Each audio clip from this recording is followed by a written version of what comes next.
15 seconds to launch.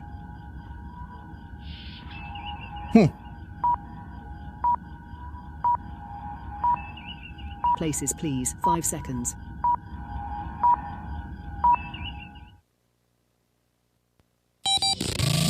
Adjust your mojo. You are about to participate in a great adventure. Now. At age, 60? He's just gonna break bad? Radio with an attitude. This system that we love is broken. I know that. Do not comply. Hey, mother... Welcome to another 2 hours of common sense. That liberty and justice for all is a myth. And erratic behavior. You want to, but you can't. And when you do, you wish you didn't. This is your Daily Mojo. They hate Donald Trump. They can't stand the guy. And he just keeps winning. I just this morning saw the video of him doing the lead lap over at the Daytona 500. Oh, yeah. Because I am not really a race fan. I mean, I've been to one. You ever been to a race? Yeah, about 20 of them. Have you? You enjoy it? Texas Motor Speedway. I did for about the first 3. And then the rest of them, was like... First 3 races or first 3 laps? No, the first 3 races.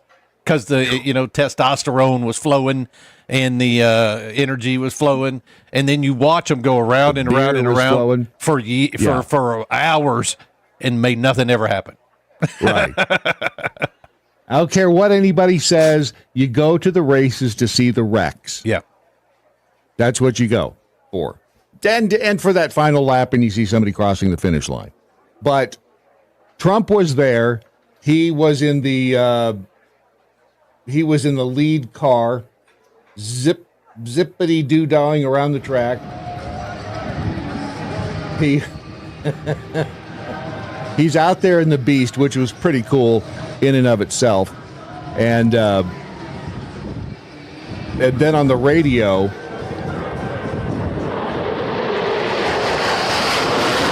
hey, you had to fly over. That's cool as hell. Yeah. Anytime you're in a stadium and there's a flyover, if you've never experienced that, it is so freaking awesome. And you're like, man, I'm glad they're on our side. Yeah. Because they are just, I mean, it rumbles the seat. It's just truly amazing when those jets fly over. Just be in it. I want to be. We want to win the show and win the race. That's a long ways from now. All right, here comes the field off turn number 4, behind the presidential motorcade. Oftentimes, the series director for NASCAR will address the drivers, but the next voice you hear will be the President of the United States. And Mr. President, thank you for joining us to get this year's Great American Race. The Daytona 500 started. The radio is yours, sir.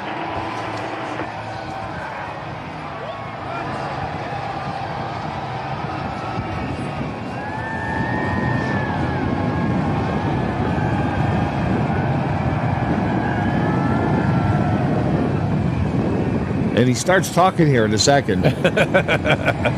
I swear he does. They kept him on the apron down there on the big turns, but on the back stretch, they pulled him up on the track.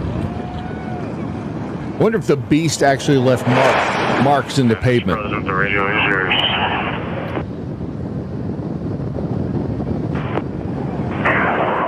This is your favorite president. I'm a big fan. I am a really big fan of you people that you do this. I don't know, but I just want you to be safe. You're talented people, and you're great people and great Americans. Have a good day. Have a lot of fun, and I'll see you later. That almost didn't sound like him, did it? No. It was like he was he drunk? He doesn't drink. But anyway, it was just so awesome to see. And I checked just to see if Biden had ever been to a race. What do you think? I don't remember him going. That's because, yeah, he never went to a race. 3 presidents have been to a race. The three presidents who've been there are, let's see, you got Trump, you got W, who went to Daytona 500. Also, Reagan. And when Reagan went, let's see, was it, who was the winner? That was Earnhardt, I think, won. Reagan went in 84.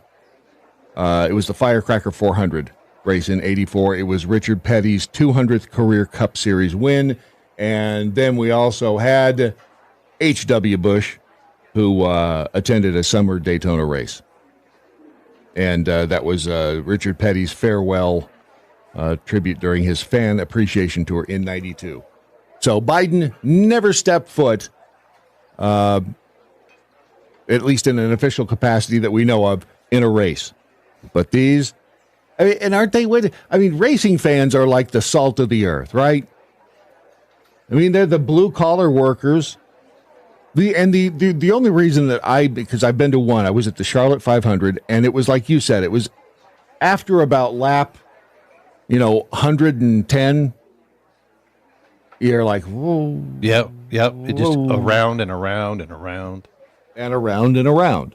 And we were in a suite, too. So we were drinking beer and having a big time. I think the beer at one point ran out. That may have been the point at which I was like, is it time to go yet?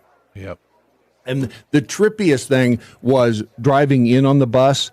There were a bunch of, it was, again, with a Tool, bunch of, was that Milwaukee? Who did that? Ryobi? I'm sure I'll find out here in a moment. But the funniest thing was looking out the bus window and seeing people walking into the track with cases of Budweiser on their shoulder. Just walking. It's like, man, this is... And it was loud. That was the other thing I remember. And I also remember walking out of the suite and going around the corner and seeing some guy's head with a number shaved in the back of his head. I mean, that is dedication to a sport right there. Hell yeah. Painted faces and shaved heads. Yep. Painted face, right.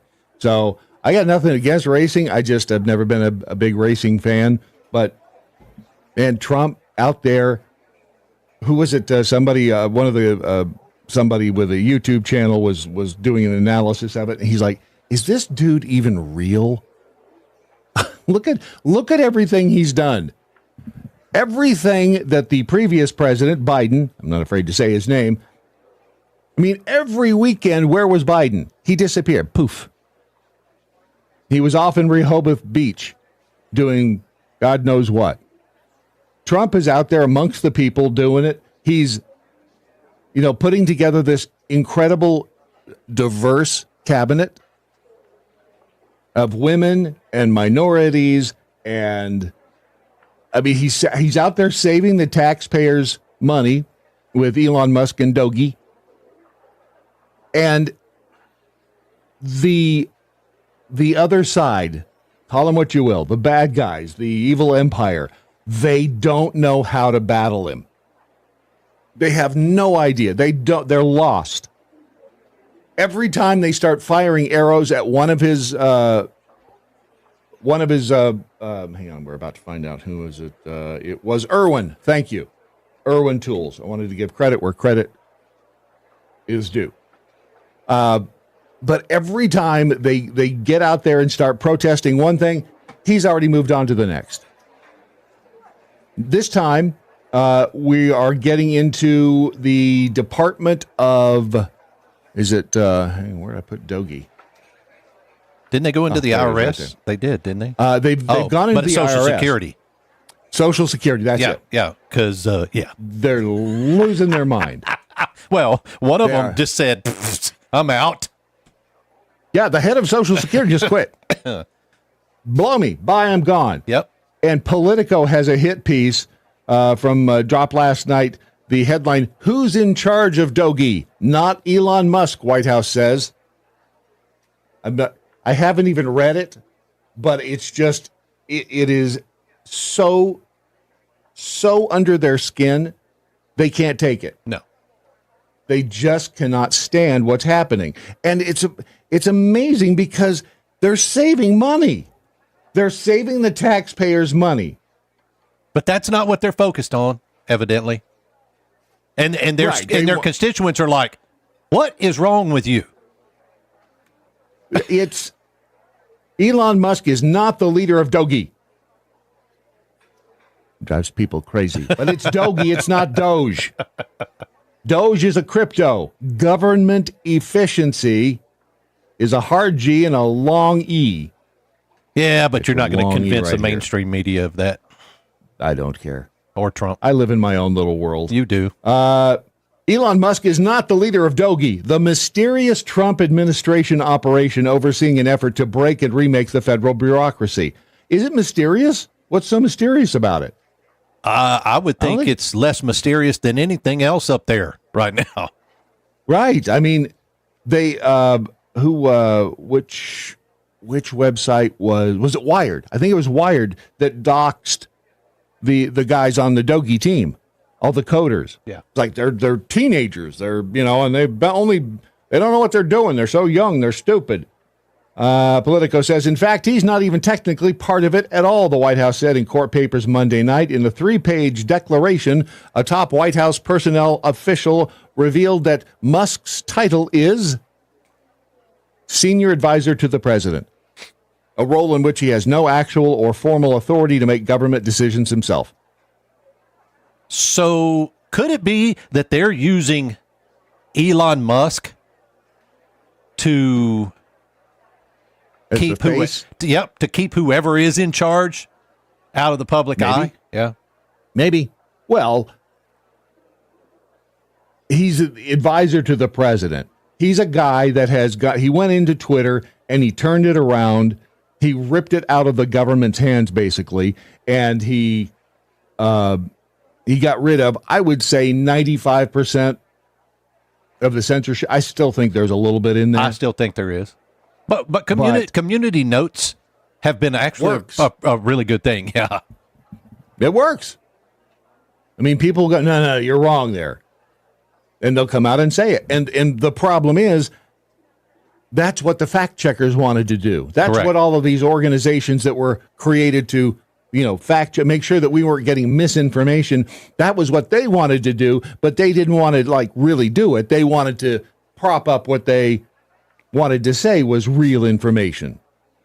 So the explanation was provided to a federal court by Josh Fisher. He's the director of the White House's Office of Administration. According to the story in Politico, it seems to directly contradict the way President Trump and Musk have spoken publicly about the so-called Department of Government Efficiency, seems like what they're doing, widely seen as a Musk-driven project to shrink and dismantle key aspects of the federal government. The sworn statement instead deepens the questions surrounding Doge. Fisher confirmed that Musk is not the official administrator of the office, which was established by Trump as an office in the executive office of the president, but Fisher did not indicate who the administrator actually is. Again, this is not a new agency. This was created by Obama. Yeah. And it was called, Obama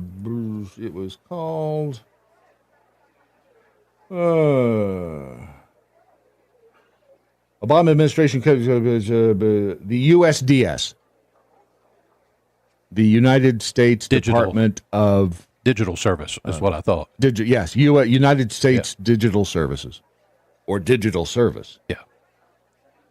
And so it's the same agency. The executive order directs the reorganized USDS to implement the president's Doge agenda by modernizing federal technology and software to maximize government efficiency and productivity. 2 additional executive orders identified other USDS activities related to agency hiring freezes and hiring plans. This insight describes USDS's duties and activities as outlined in the Doge EO historical operations of USDS and potential areas for interest for Congress. This is from the Congressional Research Service, informing the legislative debate since 1914. It was updated on February 6th. So we don't know exactly, although I think we can pretty much guess with relative accuracy who's in charge, and it's Trump. Yeah. And he's likely taking most of these suggestions from Musk, which, again, if you're a business person, this is not mysterious magic that they're doing. It's They're just following the money. They're going into an office and just like the office, so what do you do here? And people who are like, well, I move paper clips. People who have never been asked that question are like, my job job description is somewhere. Let me look for it. Right. That's all they're doing. They're not in there trying to get your social security number. I mean, the president could get your social security number anytime he wanted it, I'm assuming. Yeah. I would say that would take a phone call to the IRS. So the technical designation as an advisor doesn't mean that Musk is not, for all practical purposes, the key decision maker for Doge, which has been staffed full of his allies and may still ultimately be fueled by his influence in the White House. Musk has eagerly touted Doge's work, described his influence over its operations, and appeared alongside Trump to talk about its mission. Trump himself has credited Musk with leading Doge. And it's like they're one step behind the people who are opposed to, for whatever reason, government efficiency. Yeah. They're always one step behind everything Doge's doing. Last night, a federal judge declined to block Elon Musk's Department of Government Efficiency from gaining access to Education Department data on student borrowers. Yep. The judge is like, well, U.S. District Court Judge Randolph Moss ruled that the University of California Student Association, USCA, which brought the lawsuit, had not shown sufficient irreparable harm to receive such immediate relief. And that was Judge Chutkin, wasn't it? Isn't that who you said it was? Judge Randolph Moss. Moss, okay. You do it for Randolph Moss. Randolph Moss. You get the reference. If you know, you know. Because the court concludes that the USCA has failed to clear the essential hurdle, the court's analysis also ends there, wrote Moss, who was appointed by former President Obama. They got nothing. They have nothing, honey. The IRS is pretty pissed off, though. They went after Pete Hegseth. I saw that. Jeez. They said he owes $32,000, was it? $33,558.16. The IRS comes up with random ass numbers. Didn't he say that was done at the end of the Biden administration? Well, he is saying that it was the leftovers. It was a rushed tax audit. And they said that they posted an unverified document showing he owes the IRS more than $33,000 in taxes. He said on social media, he says it's an IRS letter sent to him and his wife, the document, blah, blah, blah, blah, yada. Of course, the outgoing Biden IRS rushed an audit of the incoming Secretary of Defense. Total sham. Would that surprise you? No. Not me. No, not at all. These people are they really don't, and not that a sense of humor has anything to do with this stuff, but they have no sense of humor whatsoever. These are the most humorless people. And again, looking back in my life on people that I always thought had major sticks up their ass. Yeah. It's like, oh, they were a lefty. That's what it was. Or like really dickhead attorneys whose name I shall not mention, but he knows who he is. Weasel. I may have threatened to kill him once. Oh, wow. Wow, dude. I wasn't really going to kill him, but if I told you what he did, you'd probably say the same thing, I would imagine. But if you want to, let's see, why were these all? Oh, I know why, because that whole computer restarted. If you want to be a part of the program this morning, and after all, who wouldn't? Use the hashtag What I Learned Today on social media, and you will find your comments, criticisms, concerns, especially if you're a troll and don't agree. Fact, yes. Because why not? We have the other way for anybody who absolutely hates us to get in touch. How would it? Where'd that go? Do we still have it? You talking about the number? Yeah. Yeah. Hang on a second. I mean, again, if you're just a putz and really think that we are, that's me. All right. Then I can give you that number, but I don't have it in a Chiron yet. But I'll get it there. One job. One job. If you only think I have one job, something is seriously lacking up there. Okay. Wow. Anyway, use the hashtag what I learned today, and at some point we'll tell you how you can be on the screen.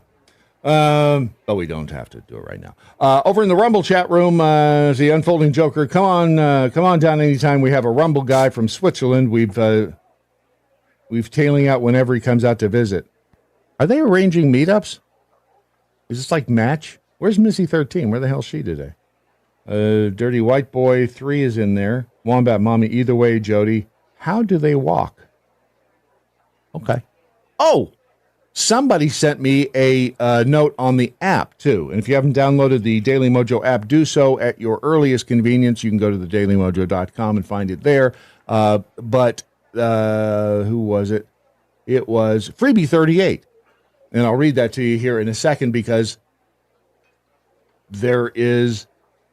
Well, I'll tell you about it in a second. First, though, go to mojomypillow.com. If you haven't done so yet and or lately, you know that Mike Lindell has started Lindell TV. So he's out. I may have to beg for new my slippers. I finally blew mine out. I mean, it may be because, when I say you can wear them out in public, yeah, you shouldn't probably do that all the time. I mean, they are after all slippers. they'll go faster than a regular pair of running shoes. I mean, yeah, especially when you're a fat ass like me, but getting less fat by the day. But I may actually have to beg. I mean, I could buy some, but that goes against my whole radio and television insider philosophy. Yeah. Which is, if it's free, it's for me. And that allows me to more accurately describe to you how well these things work. And mine have lasted, 3-4 years? Under extreme conditions. I would consider extreme conditions.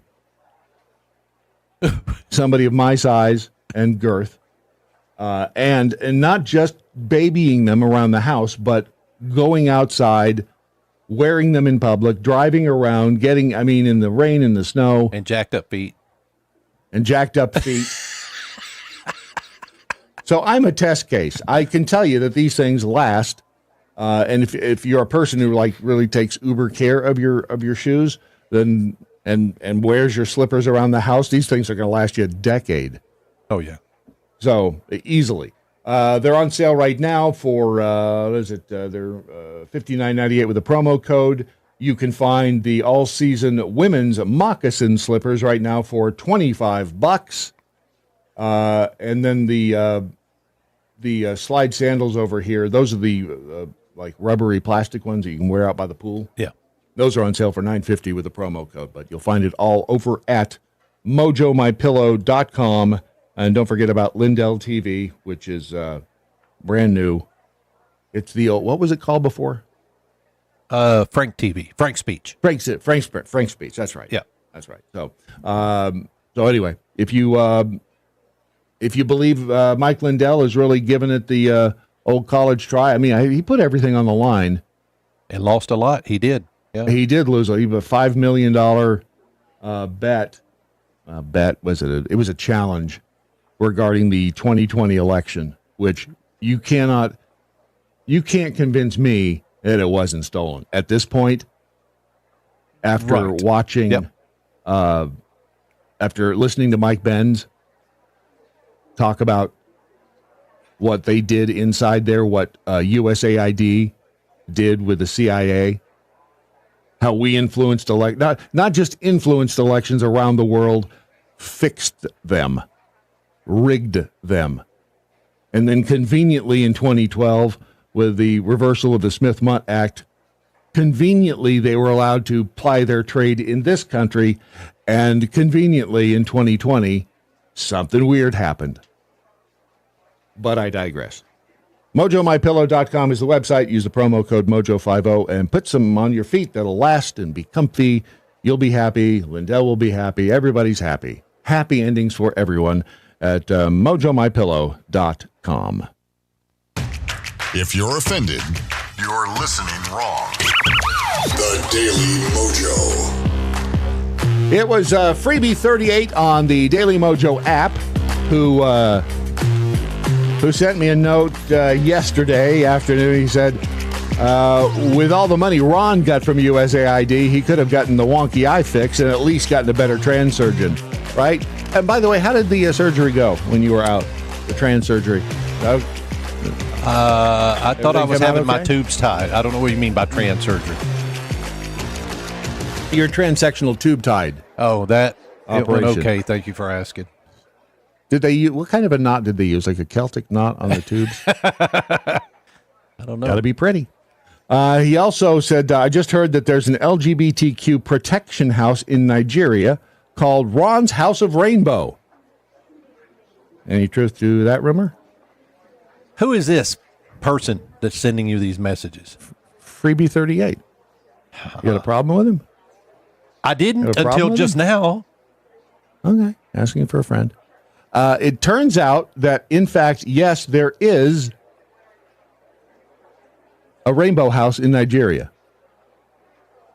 It, however, may not be Ron's rainbow house. Correct. But it is, there is a, it's an LGBTQ, is it a church? Is it a safe house? I don't really know what you would term it.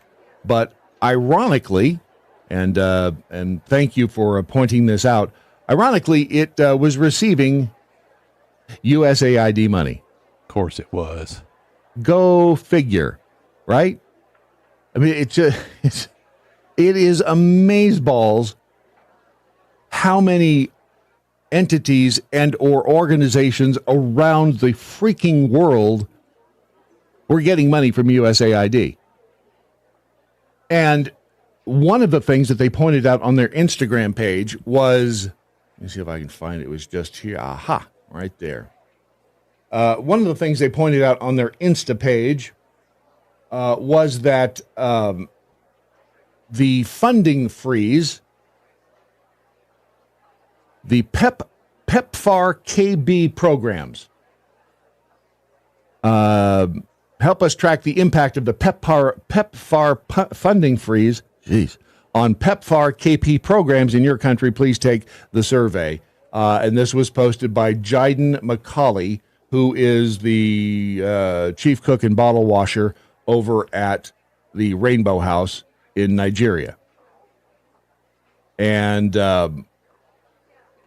I'm not sure if that's him or not. Let the pretty boys rock. Oh, that's Butchie Miles. Sorry. What? Nothing. That's what it says. Butchie Miles. You know, I wanted at one point to put highlights in my hair, streaks. Is that wrong? I mean, when I had hair. No, I guess so. I mean, people do. I was wearing it spiked, and I wanted to have just a little. I mean, not quite that drastic, because that's pretty drastic. I mean, he doesn't look bad. I mean, he wears it well. I'm going to give credit where credit is due, and apparently it's his. Is that his son? But anyway, so the House of Rainbow, run by Jiden McCauley over in Simi Adekumali Gold Deja, in I think it's Somalia, was receiving funding from USAID. We have spread. I was about to say, no, I'm not going to say that. We have spread money far and wide around the globe, to the point where we are $37 trillion in debt. We have no more money to spend.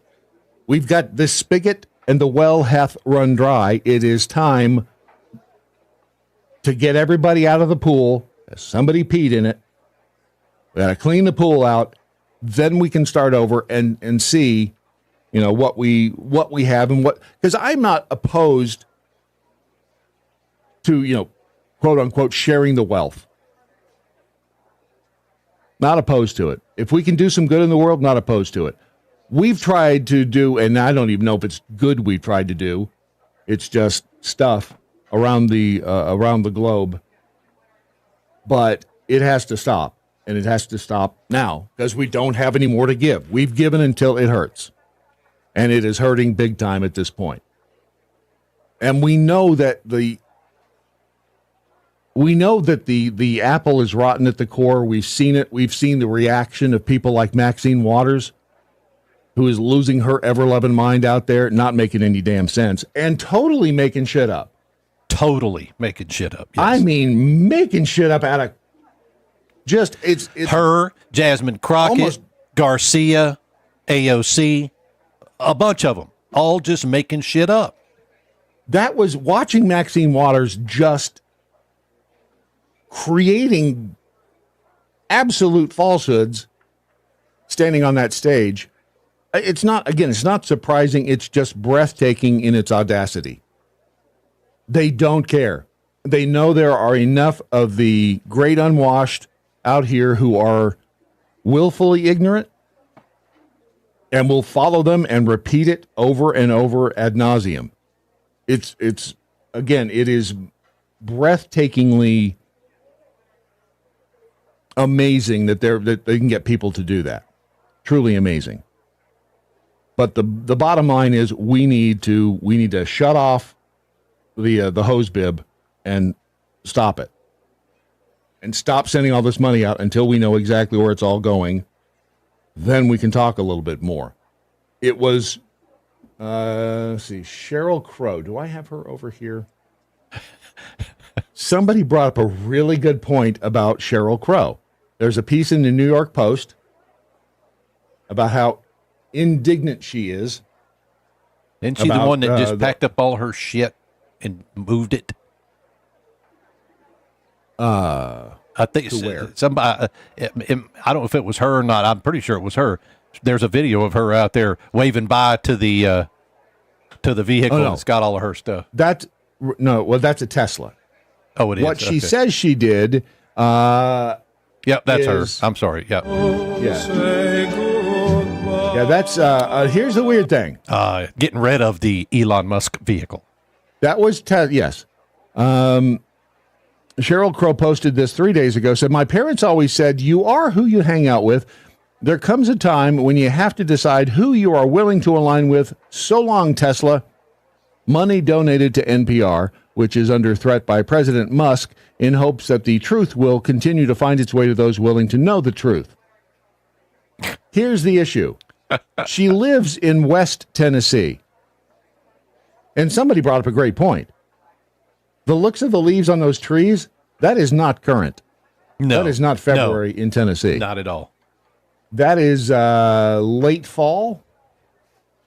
So she got rid of the Tesla a while back. And who knows why she got rid of the Tesla. I mean, she may have gotten rid of it because she doesn't like Elon Musk. That's right. But she got rid of it, but now it's an appropriate time to put the video out because, yes. President Musk. And here, the comments again are telling, and I don't think going quite the way she had anticipated. Terrain Landscape commented, another lifelong fan unfollowing, and wouldn't even care if you did it, but it just looks like virtue signaling to make up for the virtue signaling you must have been doing when you bought the car. Sad. And that's it. Oh, by the way, comments on this post have been limited. What does that mean? I tried to comment, it wouldn't let me. Oh, I don't know. What do you mean it's been limited? That's what it there says. Are comments on this post have been limited. There are comments, some as recent as 4 hours ago, but it says comments on this post have been limited. I even tried following Sheryl Crow. It still wouldn't let me comment, so it must have been probably followers of Sheryl Crow at the time she posted that could comment. Well, here's, and one guy made it Fun time Fergie, what is your opinion on all the misinformation that CNN has been pushing on people for the last 8 years? Also, I don't hate you. I just don't agree with you. Right. It's kind of like me and my relationship with Taylor Swift. I don't hate Taylor. I don't hate the Tay-Tay. I like her music. She's just woefully misguided. Ignorant, whether it's willfully ignorant or, again, just woefully misguided. But, how do you... And Sheryl Crow's had a rough time of it. Look at that image. She's not... she's reasonable. Don't be mean, Brad. Grok already said I'm not a mean guy. Grok said I was okay. There you go. I don't know if you knew that or not, but No, I had Grok analyze all of my tweets and let me know if I was a good person. And it said I was. So if Grok thinks I'm good, nice. I'm good, damn it. I'm good. But these people who are, again, so irritated and upset that we're saving money and getting rid of government waste, it makes no sense unless you're hiding something. There's a piece at NBC News. The CDC disease detectors are among the hundreds fired as the Trump administration ramps up agency cuts. Administration officials last week informed CDC leaders of plans to cut up to 10% of its workforce as it targeted federal probationary employees. So there were 24 workers who made up the Laboratory Leadership Service, or LLS, at the CDC. That is a group responsible for training public health laboratory staffers and supporting outbreak response efforts. The 2-year fellowship program launched in 2015, focusing on laboratory safety and regulatory compliance. We've come up with a new slogan for LLS, the disease detectors. If you're not testing, you don't know what disease is there. Oh, that was... It's not very catchy, really. I mean, I think they can't meme and they can't sloganize, can they? If you're not testing, you don't know what disease is there. This is a current fellow who is among those who received termination notices, what they told NBC News. Now, they were fired via email, which normally I would say, oh, man, that's kind of low, right? But I mean, they are government employees, right? They are. Do they deserve, like a visit at least? I mean, should Trump walk in and tell them they're fired? No, but it'd be cool if Elon Musk walked in and said, yeah, get out. Oh. Be kind of cool. I mean, to be able to say, look, I got fired, but Elon Musk fired me. Yeah. Yep. I mean, at least it's a good story, right? Do you know what the reason that they was cited on their termination emails? No. Poor performance. Even though most of the dismissed employees have excellent performance reviews, according to a mid-level CDC. Well, and they're all going to try to use that to sue the government, but good luck. Right. I mean, surely they signed. Well, I don't know. The bottom line is it depends. This: we can't afford. Is the government an at-will? I mean, can the government say you're fired and get out for cause or no cause? I mean, I guess they can. I don't.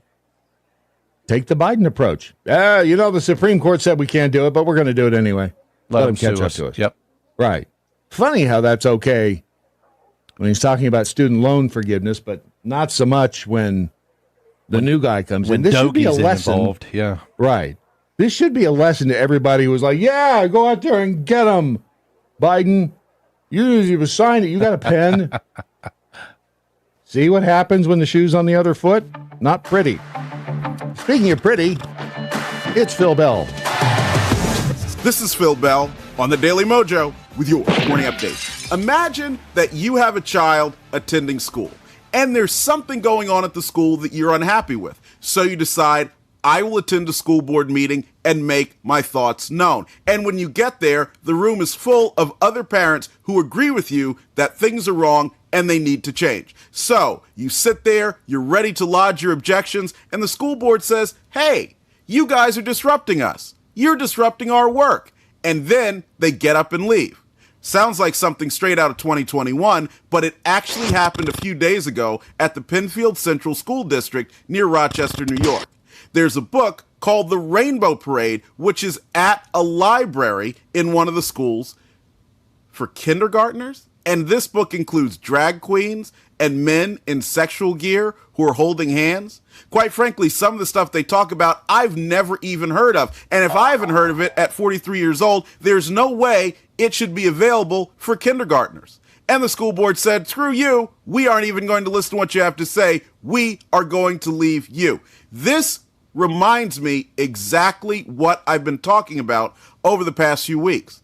Even though President Trump is doing some amazing things in Washington, D.C., and we are very excited and thankful that he is, we have also got to keep our eyes on the state and local levels, because there's a lot of rot all throughout our government. And the only people who can be a watchdog and make sure that it goes away is us. So while we cheer on Doge, while we cheer on President Trump, while we cheer on his cabinet, let's also make sure that we're attending school board meetings, we're attending county commission meetings and so on, and making sure that the rats aren't leaving Washington, D.C.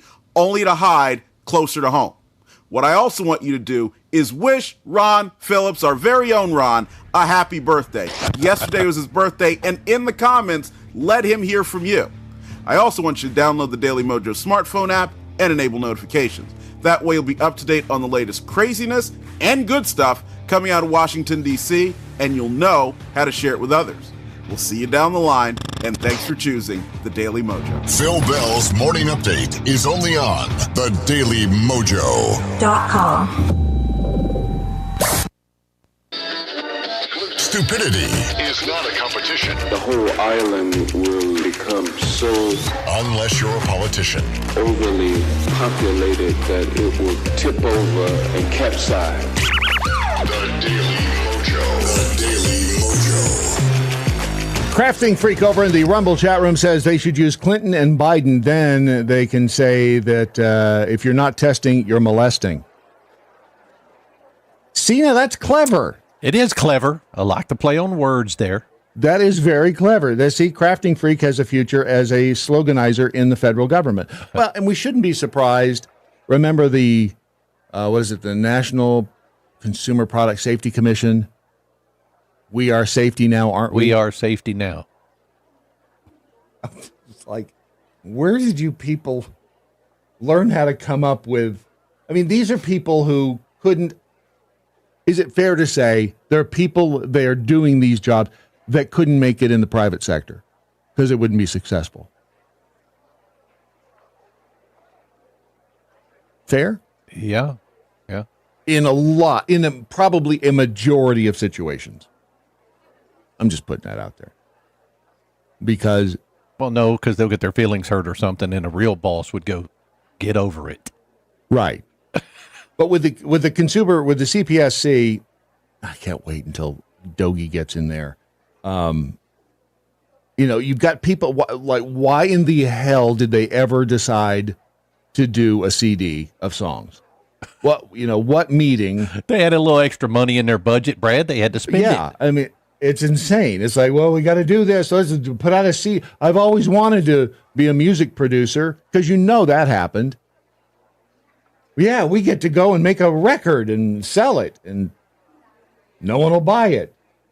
I haven't even checked their YouTube channel to see if they've opened the comments or if it's even still up there, which it may not be. Yeah, the boy blob. We are safety now, haven't we? That's right. It's like, what the hell are you even talking about? You bunch of dimwits.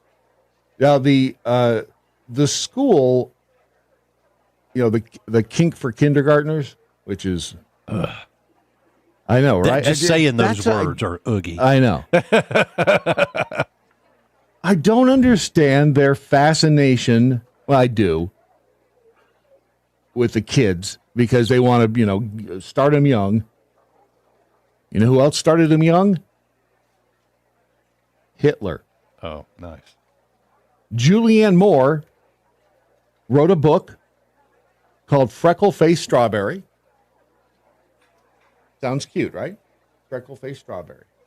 And it is about, here's the piece over at Variety. In this article, and Julianne Moore, she's still good looking for what, an old woman. There's a new Temu ad. What are they selling at Temu today? New arrivals. I don't know. Whatever it was you posted on X, the Temu hot sale. I'm like, what the heck is I'm that? like, whoa. I don't even know what the hell they were selling, but I want some. Let's see, I don't know what they're selling there. In the first one, it's a hot blonde. Then we got a pair of shoes. We have a sweater, ugly sweater. Yeah. A retired T-shirt, another hot blonde, and it disappeared. And ironically, Discount Tire with a good slogan, let's get you taken care of. That is a good slogan, right? Because that works at, let's say a massage parlor. Let's get you taken care of. Yeah. Let's get you taken care of. That works anywhere you want to put it. So this story on Julianne Moore, she is in great shock after Donald Trump bans her children's book, Freckle-Faced Strawberry, from schools. I can't help but wonder, what is so controversial? And I read the whole thing, and it's like, I'll have to admit, I don't know. Great shock for me to learn my first book, Freckle-Faced Strawberry, been banned by the Trump administration from schools run by the DOD. It's a semi-autobiographical story about a 7-year-old girl who dislikes her freckles, but eventually learns to live with them when she realizes that she is different, just like everybody else. It's a book I wrote for my kids and for other kids to remind them that we all struggle but are united by our humanity and our community. The official synopsis for Freckle-Faced Strawberry reads, if you have freckles, you can try these things. 1, make them go away unless scrubbing doesn't work. 2, cover them up unless your mom yells at you for using a marker. 3, disappear. Where'd you go? Oh, there you are. There's one other thing you can do. Number 4, live with them, because after all, the things that make you different also make you you. All right. Somebody said that was gaslighting, but I don't know. She is actually, Julianne Moore is a graduate of a DOD-run Frankfurt American high school. She's the daughter of a Vietnam veteran. I can't help but wonder what is so controversial about this picture book being banned by the U.S. government. I went to the Amazon page for it. See what the reviews are. And it has, how many reviews on this book? It has 196 ratings, 4.5 stars. The synopsis reads the same. So I just started reading the ratings. Beautiful book. Kindness and caring. Beautiful story. What in the hell is it why are they banning Julianne Moore? And they're not technically banning, they just are not buying them. The DOD will not purchase them for DOD-run schools. So it's not technically a ban. Okay. They're just all right. not buying. That makes more sense, but yeah. Right. So that's number one. Even still, what's the reason? Right. Right. What's the reason? My daughter loves this book. We first saw it at Pottery Barn Kids. There's $20 there, so we decided to check out Amazon. Got a much better deal. How much is it at Amazon? It is, temporarily out of stock. Must have sold out. I don't know. Well, hang on a second. She wrote this book in October 2007. So it's been out there for a while. So I went down, all right, well, let's check out the 1-star review. This is a horrible book. I was so excited to receive this book. I fully admit I judged it by its cover and seemingly good reviews. My daughter's only 5, started reading it to her, and she was immediately horrified by what I was saying out loud. She's never questioned the beauty of her freckles until reading this book. So she said, that's a gaslighting comment. Started skipping through the pages. It did not. Basically told her to accept her freckles, not that she should love them. All right. By the way, kids, the world is a dangerous, dark, scary place, and it will kick you repeatedly in the balls. And unless it's done that, You're not going to have any balls for the rest of your life. Right. It's all about how you get back up after being kicked in the wazoos. Just ask for Ron Phillips. Yep. Another comment. It's not banned. Otherwise, why would you see it right here? Although you can get the Kindle version. This 1-star review from Pro Reviews, whatever it is. Just an FYI, this book wasn't banned like the author would have you believe. It's simply not being purchased by DoD schools. That's it. That is a privilege, not a right. So the author really has no complaint. Besides that, once you read the book, you discover that the child has 2 mothers. And it's not just mentioned in passing. It's pushed on the kid reader as an analogy about accepting others for who they are. Essentially, the author snuck LGBTQ stuff into her book and then lectured the reader about it. So for the author to act like she's oblivious as to why the book is not banned, not being purchased.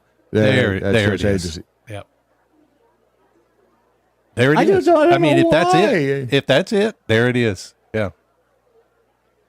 So if you don't want to have to get into the discussion with your kid, why does she have 2 mommies? Forget the freckles. 2 mommies. Let me ask you a question.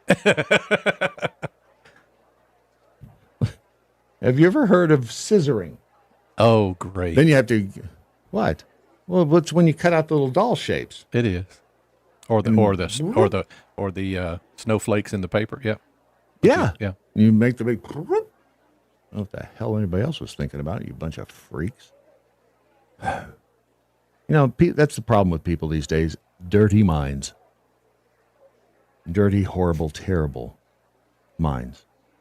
See over on X, Shy Boy in Iowa exceeds expectations on a government review. Does not sound impressive to me.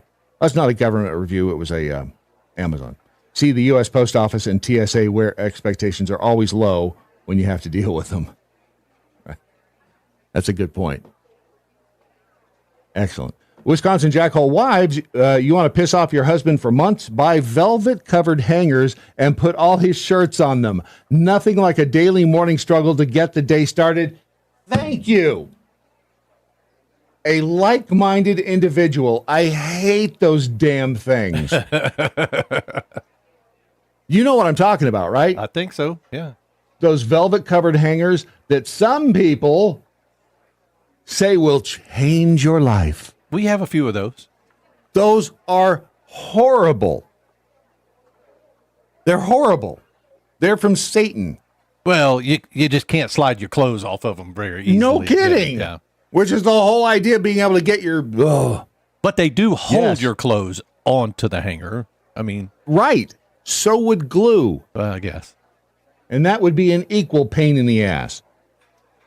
Dr. Free Range Prisoner, in the modern information age that we live in, all ignorance is willful. You kind of do have to work to avoid. I can't say I completely disagree with the statement. It just takes a little bit of effort. As I tell people, sometimes you have to be 10% smarter, just 10% smarter than whatever it is you're working on. Yeah. The problem, what we're dealing with,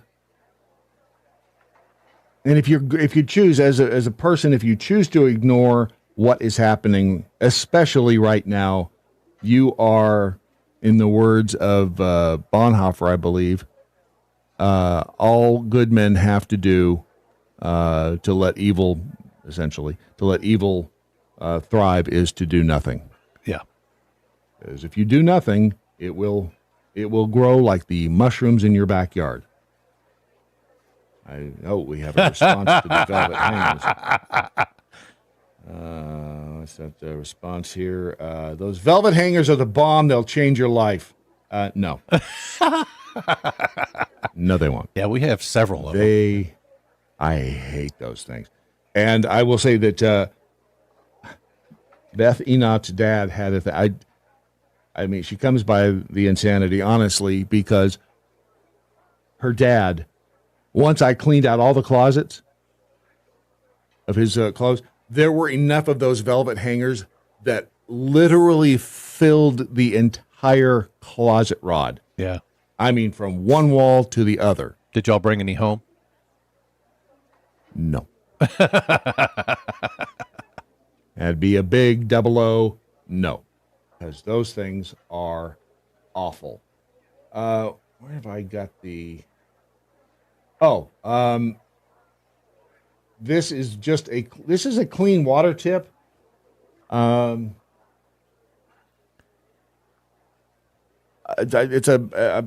might be either a fishing tip or a clean water tip. I'm not really sure. It's from Smart Bushcraft. Okay. Over on the, it's a YouTube short. How to boil water. Don't do it. Don't drink out of it that way. Aha! It's a clean water tip. Good, I was right. And you will suck the... And that's a genius tip when you think about it. Am I right? Is there water in this video? What? Is that not a genius tip for filtering water? Would you ever have thought to use toilet paper there's to some filter water in that way? In there, yeah. I think it's a genius tip. And using the bread to stack the cups. I mean, that's really, wood, really dude. smart. Not bread. You sure it's wood? I'm positive. Do you have wood? Well, looking at the like tips. Bread. Those are great tips. They are? I'm just saying. Wow. Because if you're going to... What? Nothing. If you're going to be out there and if you have to survive some sort of an apocalypse, you have to have some of these survival skills. And in this case, the Smart Bushcraft YouTube channel has that for you. Just saying. One thing you don't want to do, what? What do you want to watch it? No, we're not. We have already seen how the toilet paper works. Okay, Stop all it. Right. Here's another example. I don't know what your problem is, but there's another example of, again, trying to get the waste and fraud out of government and trying to make common sense decisions. And this one, I mean, I think I've told the story before about working through a drive-through dairy in Lancaster, California. This is in the early 80s. A drive-through dairy? Yeah. They have, I think they have them here. Yeah, well, it's a drive-through convenience store. We call it drive-through dairy because... Oh, okay. Actually, one of them was at a dairy, and the other one that I worked at was sold gas. It was just a mini convenience mart. You could drive through. Okay. And people would come through, and they would, order milk and bread and whatever, and then they would give you the food stamps. And it was back then, there was a little coupon book. And I remember those, yep. And so when you gave them the change, which was in money, then they would turn around, because you couldn't buy cigarettes with the food stamps. Then they would turn around and get the change and go, and give me a Marlboro Red hard pack. Yeah. I mean, it was gaming the system, which, okay. I mean, we knew even back then, we were like, they're kind of clever, right? I mean, if you're going to game the system, know how to do it. Well, now, the newly appointed former Democrat, I don't know, is he still a Democrat? RFK Jr. And the Elon Musk Doggy Department may decide that Americans on food stamps would not be able to buy bad food or sugary drinks. Is that right? Is that a good thing? I'm a little torn on it, but I think it's a good thing. What's bad food? Well, this is where the government begins to dictate. Right. And I get it to some extent, because if I'm giving you money, that's like me giving a bum money on the street and then dictating that he can't go buy liquor with it. Well, that's what he's going to do, unless he, I mean, he might go buy a steak sandwich first. I kind of see, but then I kind of don't. That's what I'm saying. I mean, okay. So let's think about this. If you have an FSA card, which is the savings account for your insurance. Yep. They dictate to you what drugs and what over-the-counter stuff you can use it for. Can you use one of those to get a boob job? An FSA card? Mm-hmm. I don't know, honestly. Probably not, because it's elective. What if you have breast cancer? Then maybe you can. I don't know. It gets awfully. It does get awfully. It starts to get awfully murky when you start having, and that's the problem with these programs. Are they necessary programs? The Supplemental Nutrition Assistance Program, SNAP. I think if you're on like WIC, you know what WIC is? Women, infants, and children. Yeah. What's the K? I don't. And there's not a K. It's just WIC. WIC. But it's that's not how you spell WIC. It's not how you spell John Wick. It's how they spell WIC in the government, apparently. But yeah, I mean, my kids, I went back in the day. I was on WIC. My family was on WIC, and there's only certain things you can buy because it's. Did you have the card or the book or what? I think we had a WIC card back then. It's easier to control that. My way. family was on food stamps back in the day too, and we had the little coupons, the food stamp coupons, like you were talking about. There is no Q in coupon. Of course there is. The EBT cards are relatively recent. Yeah. So while I agree that if we're going to be buying food for people, and I know some people need it. Some people do. But and this is why we're in the position that we're in. But food stamps was never made to be permanent, and that's the problem I have. Yeah. Right. According to who's Rollins? Agriculture USDA Secretary Brooke Rollins. The program has grown so large, especially in the last administration under Biden. I think the Supplemental Nutrition Assistance Program grew almost 30% more than before. That's a lot. So it's tough. I mean, where do you say, all right, you can buy this, but you can't buy this? In fiscal year 2023, 42.1 million people received SNAP benefits, according to the USDA. The programs cost $112.8 billion annually, with benefits averaging $211.93 cents a month. Pardon me, I meant to throw up. It's Rollins and RFK Jr. were both confirmed by the Senate this past Thursday. They'll serve on the president's new 13-member Make America Healthy Again commission.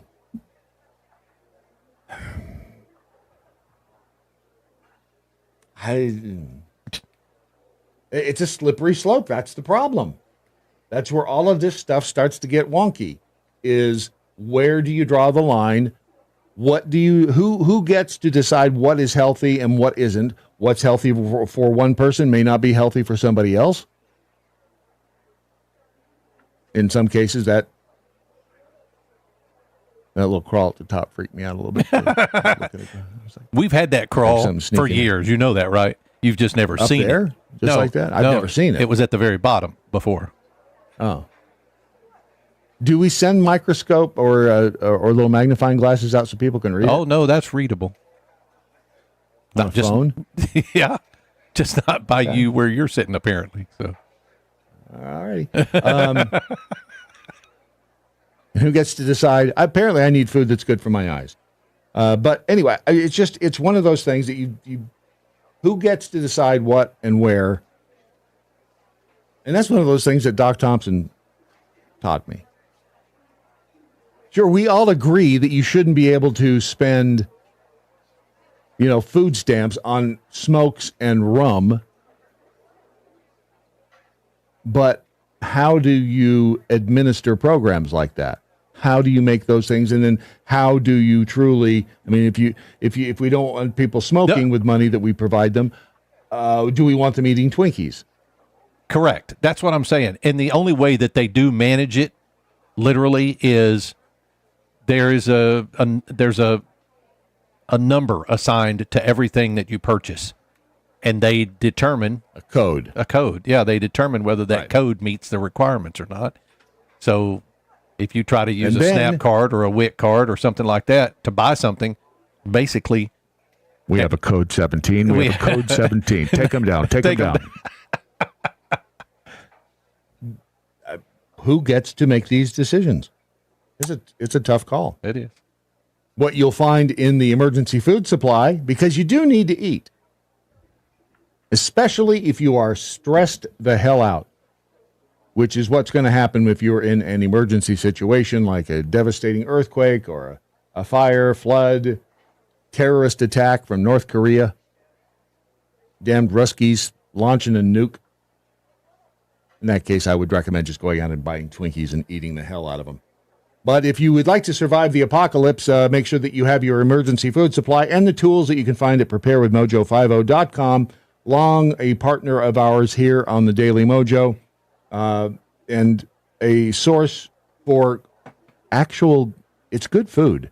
I've had it, and is it a 5-star restaurant? No. But it's damn good. I mean, it's surprisingly good for freeze-dried food. It really is. I mean, you could get this. You get the 3-month emergency food supply right now is $808. You save $250. I mean, if you run into hard times, if you are having a cash flow problem, it's absolutely edible on a daily basis. Maybe you need a couple of weeks worth of groceries that you don't have the money for. You have this in your closet, along with the bread if you're Jan and Ray. But you've got this standing at the ready just in case something happens that ain't so good. But you'll find it all at preparewithmojo50.com. Just be ready for anything the world throws at you, including that inevitable kick in the ding-ding at preparewithmojo50.com. The Daily Mojo.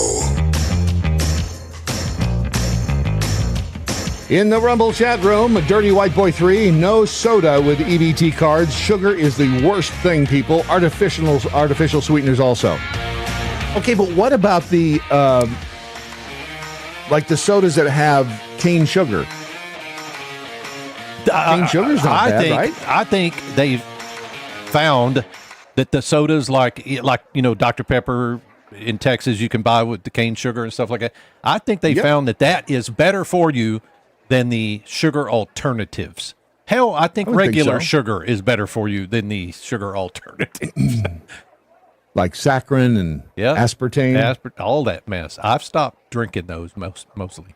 I might have maybe one or two a month, but I never drank fully leaded Coke, or back in the day it was Diet Pepsi. I never drank Pepsi, regular Pepsi. It always left a weird taste in my mouth. It was a sugar aftertaste. Okay. Yeah, I always drank Diet I always Pepsi. heard that the diet sodas always left a bad taste in your mouth, and then I got hooked on Diet Dr. Pepper. They don't leave it. I don't think they leave a taste in your mouth. Not when you get used to them. No.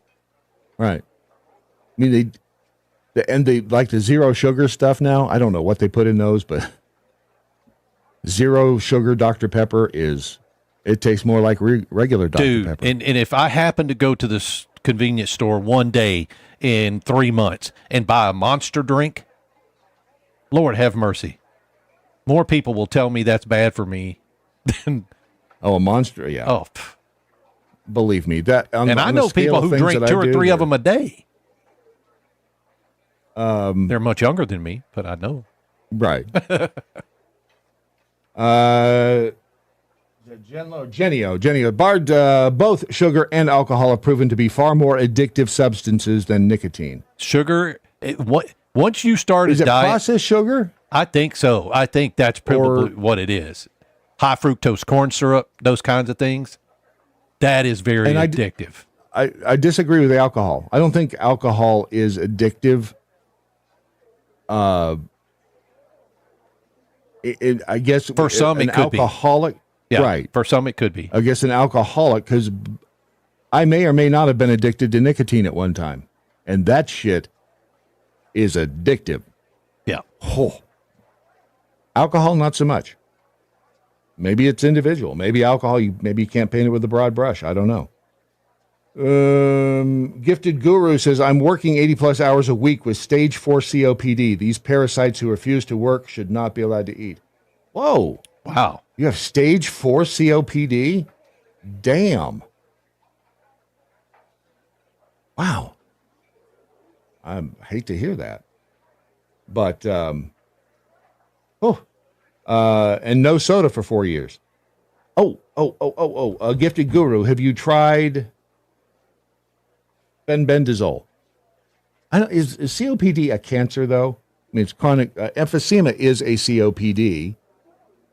But what else is a COPD? I guess there are other disorders that are classified there. Chronic. When I quit soda, my breathing eased. Okay. Yeah, that's what they used to just say emphysema, but now it's. I'm assuming that there are more disorders, quote unquote, that fall under the COPD umbrella. They say it's a group of lung diseases, COPD. Right. Yeah. Right. Man. Replace Christians. People on Social Security are welfare queen leeches. Is replace Christians? Is that it? Wait, people on Social Security are welfare queen leeches. Is that? Do we have a troll? Is that a troll? Probably. Oh, come on. Don't get rid of him yet. No, that's not me. I'm not doing it. Hopefully, Dogie abolishes the VA as well. Is that? I can't. Are they trolling? I can't tell. Yes, they're trolling. Oh, they are? Yeah. Okay. Because my response is, that all you got, bitch? Oh, go get them. There you go. I mean, come on. Let's really see something. If you got, come on, bring it on. Veterans are cowards and parasites. Try harder. Oh, this mother effer is sitting in a basement somewhere going, I'm going to get him. I'm going to get him. Missy 13, your mom sounds like a dumb hick. Come on, Missy. Missy? You and I've had this discussion. One of our moderators is going to punch him in his face. I know. You can do whatever you want with him now. It's just, honestly, maybe your mom deserves. Come on. You people know better than to let any of this get under your skin. I love the fact. I love the fact that there are people who sit around and have time to do this shit every day. Right. Replace Christians. You miss. It's not Missy 13. I am the fat, worthless whore, not her. Yeah. Wow. All right. Bat him away if you. Worthless piece of shit. Ain't got nothing better to do. I'm telling you. Let's see, what's the other benefit thing here? We mentioned this earlier, but the acting head of Social Security has resigned because Elon walked in the door. Right. Let's see, where's the image address? Here is the woman who is not her, although she had some great tips, I will say. Yeah, no doubt. This is the current acting head, the Michelle King. She's a career federal worker who had been with the SSA since 1994. She quit over the Dogie disagreement on Saturday. She was replaced by Leland Dudek. Dudek has been a supporter of Dogie's efforts to root out waste, fraud, and abuse in the federal government. The Leland will serve as the acting commissioner of the SSA until Trump, I guess, has already picked somebody, Frank Bissinino. They have to be confirmed by the Senate.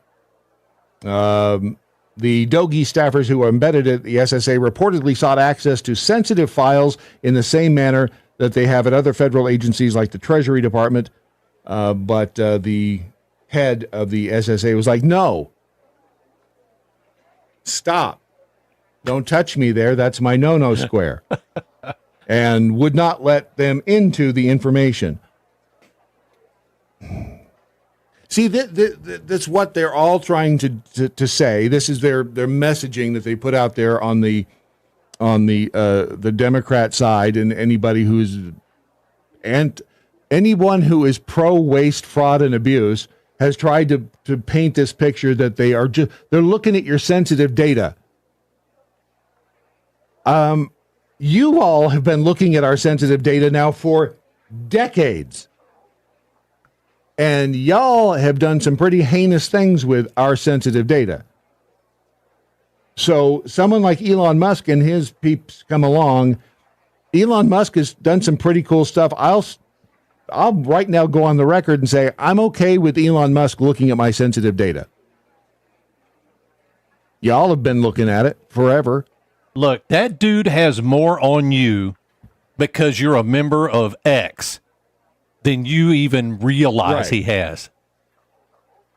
He has no need for your shit government stuff. He has no need. It's unclear what specific information sought by Doge led to King's resignation. Oh, yeah, somebody says, I think Beaver says, plus Elon owned PayPal at one time, I think. Right. So, created PayPal. Yeah, he has more shit on you than he needs, so stop worrying about it. But no, this is talking points for the left. That's all it is. These people. Yep. These people. I do want to, this is, where'd they go? This one right here. This was crazy, dude. Crazy. This is the plane that flipped over on landing. Did we haven't played that yet. Played that? No, we haven't. We haven't played the plane yet. No, you and I played it before the show. Is that what it was? Hang on, then let me. Yeah. So this plane crash was in Canada, in Toronto, I think, right? Yep, up in Torangelo. It's pretty wild. I mean, this thing looks fairly normal landing, and then when it hits the ground, it dips, and the. Oh no! The right wing dips down just enough so that it shears off. It shears off, and then it spun the plane sideways, and then the left wing got up in the air, so the wind, because it was like 40 miles an hour crosswinds there, flipped the plane over. The fact that no one died in that plane crash is a miracle, dude. That is crazy. It's pretty damned amazing. Here is.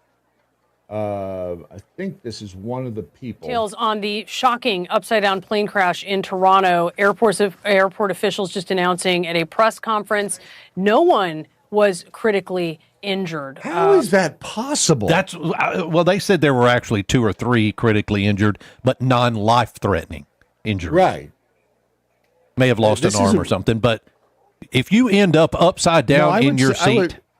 Did you say just may have lost an arm? I said may have lost a limb. That's a critical injury, but non-life threatening. What? If you lose an arm, you could bleed to death at the hole. You could, unless they get it stopped, and then you go to the hospital, and it's considered non-life threatening. Yeah, but you're hanging upside down like a damn bat. That's a fact. Bleeding out your arm. What if you were asleep when the plane landed? And you wake up and you're what the hell is going on? And you're bleeding to death out your armhole. And you know these seats. All these seats have just a lap belt. They don't have like shoulder straps. Right. So you're literally hanging. Plus, everything that was under the seat in front of you is hitting you in the face now as it falls. And of course, what's the distance between your head and the ceiling? That's how far you got to fall as soon as you unbuckle. Yeah. It's a little different from what we heard before, and that is improved news. All 80 people on board survived. Let's go right now to John Nelson. He was a passenger on the plane. John, thank you so much for being with us. John looks a little dazed. He's got the crazy eyes for good reason. So glad you're okay. I mean, who would have known that you were in a plane crash a few hours ago? It's unbelievable. You have video that you recorded. We've been watching. Check out the stains in his pants. That's how you can tell. Tell us when you first realized something was the matter. Yeah, it was a typical flight from Minneapolis to Toronto. And we were coming in, and I did notice that, like, The winds were super gusty. The snow had kind of blown over the runways. And so coming in, it just, it was routine, but like it was noticeable that the runways were kind of in a weird condition. And when we hit, it was just a super hard, like I hit the ground and the plane went sideways. And I believe we skidded like on our side and then flipped over on our back where we ended up. There was like a big fireball out this left side of the plane. And when we got finished, it was I was upside down. Everybody else was there as well.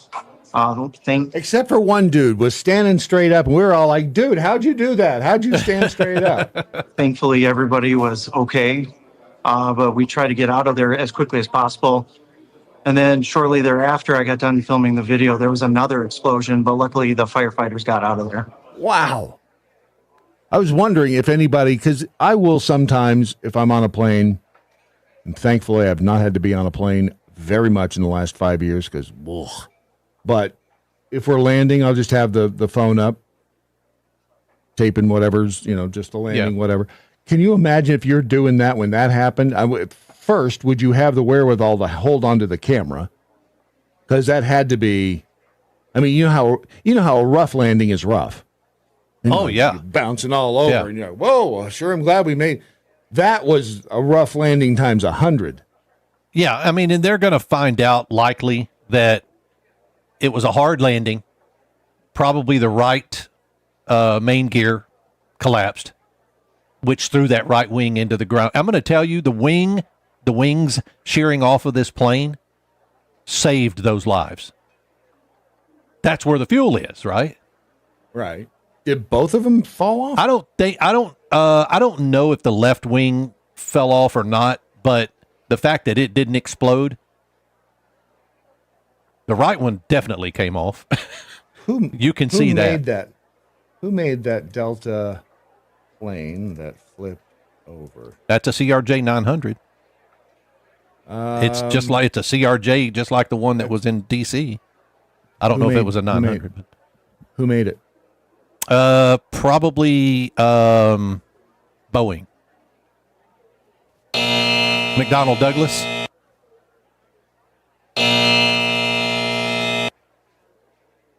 I don't know. The Bombardier Company out of Canada. Bombardier, yeah. Bombardier? It looks like Bombardier. Yeah. You can say it either way. Can you say the name of the company when you're on a plane? Well, I guess. Why? Because you can't say bomb on an airplane. Well, you can't go around. Bomb. Right. There's never been a time since I've known you that we've talked about a bomb on the plane where you haven't sang that damn song. Every time you and I talk about it. It's not a song. It's a word. Yeah, it is. Because you sing it like parents. A song. I know, but you do it every time. That is so funny to me. And I can say it in the middle of an airport, and you go, "What do you mean, bomb, bomb, bomb, bomb?" I'm like, "Oh my God." You're going to get yourself thrown in jail. It's a POF reference. I got you. But can you say bomb on an airplane? I don't think you can.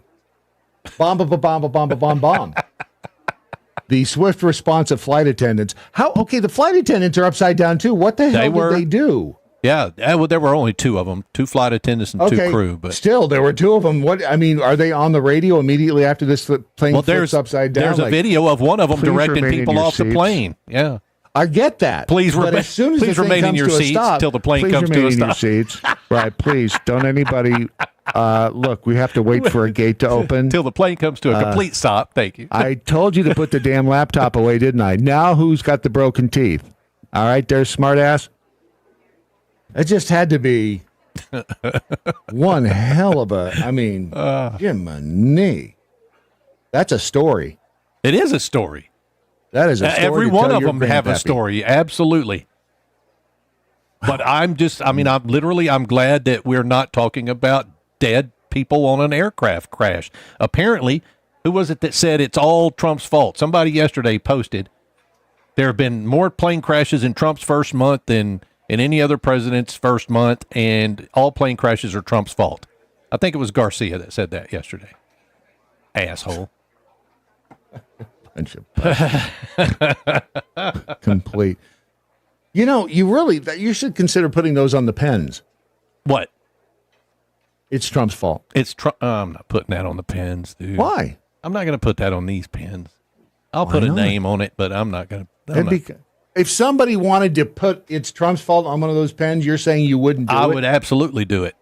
I wouldn't put it up just for sale like that, though. I'm not going to. Why not? If you want it engraved on there, hell, I'll put it on there. That'd be kind of funny. I mean, embrace it. Okay. Embrace the faultage. But the pens, how things moving along? You got inundated? Going real well. People like your wood. Yeah, and I did. You have popular wood, I will admit. Yeah, I've got this one. And you're good when it comes to handling the wood. You're really good at it. And you can see this is the slip-in leatherette case, but it's a nice little presentation case. And then, of course, this pen that I did. I thought Phillips had 2 L's in it. Are you kidding me? Okay, I looked, but yeah. So I mean, we have the different styles of pens, and my mom came by yesterday, so I gave her one. Oh, yep, that was nice of you. Yeah. With your name on it or with her name on it? No, it didn't have any names on it. As a matter of fact, it was one of those. You didn't that even give was in your the photo. mom a personalized pen? If she wants it personalized, I will personalize it for her. She did not want it personalized. No wonder you were never her favorite. Now I start to understand it. All right, so go to mojolaserpros.com, get your personalized pen. You can have whatever you want on it. Yeah. As long as it fits. Ron, when it comes to wood, think of Ron. Is that your new slogan? Yeah, that's a fact. That's what he sent to me. He said when he's done with it, just when you think of wood, think of Ron, and think of Ron's wood, and think of mojolaserpros.com. You're listening to the Lunatic Fringe of American radio, the Daily Mojo.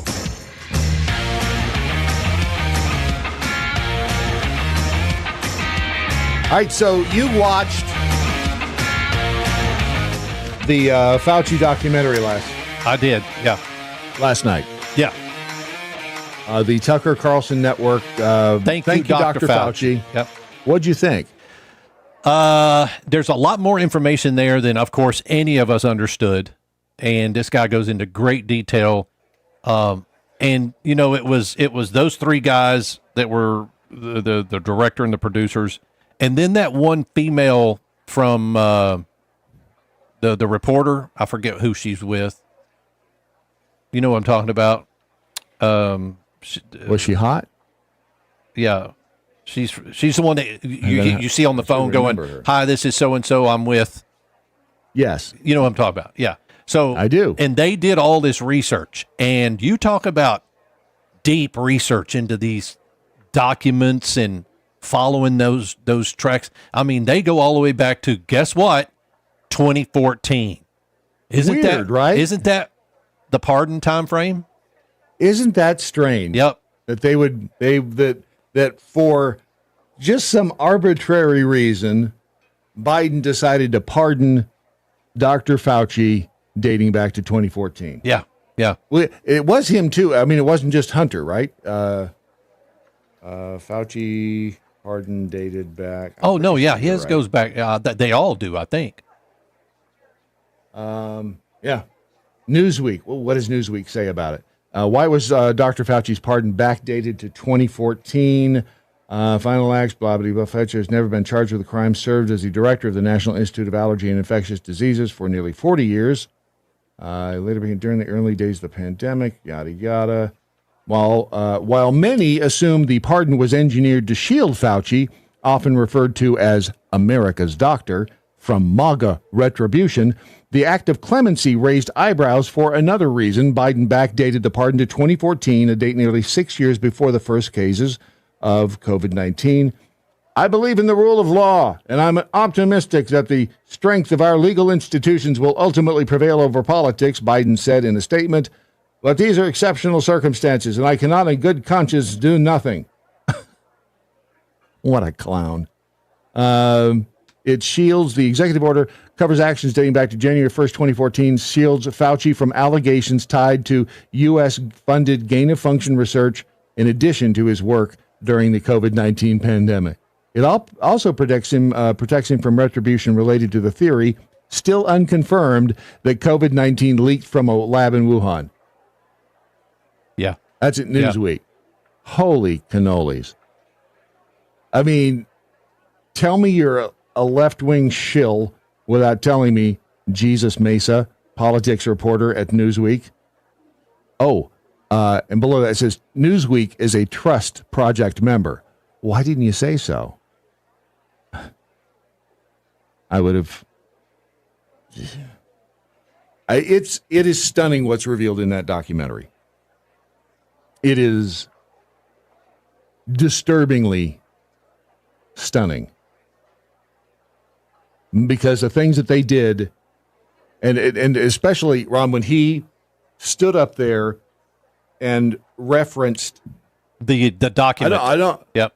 You had the document. The what was that? That was the that wasn't the paper. That wasn't the diffuse document though. This was another document, and I don't think it was the.